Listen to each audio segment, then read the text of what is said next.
तुमच्या आयुष्यात तुम्ही किती शूरवीर लोक पाहिले आहेत, किती विद्वान पंडित तुम्हाला आजपर्यंत भेटले आहेत आणि अत्यंत उत्कृष्ट अशा किती वक्त्यांची नावं तुम्हाला आठवतात. आज आपण अशा एका सुभाषिताचा अर्थ इथे पाहणार आहोत, जो तुम्हाला सांगेल की समाजात काही गोष्टी, काही गुण किती दुर्मिळ असतात. शतेषु जायते शूरः सहस्त्रेषु च पंडितः वक्ता दशसहस्रेषु दाता भवति वानवा. या सुभाषिताचा अर्थ पाहूयात. शतेषु जायते शूरः म्हणजे 100 मुले जन्माला येतात तेव्हा त्यातील एखादा शूर जन्माला येतो.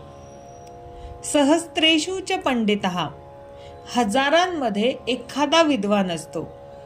वक्ता दशसहस्रेषु 10,000 एखादा चांगला अत्यंत उत्तम वक्ता असतो. दाता भवति वानवा पण उदार माणूस, दानशूर माणूस जन्माला येतोच असे नाही. तो जन्माला कधी येतो किंवा कधी येतही नाही. आता यातील शेवटच्या वानवा म्हणजे कधी होतो किंवा कधी होतही नाही. आता बघा, वक्ता म्हणजे उत्कृष्ट बोलणारा.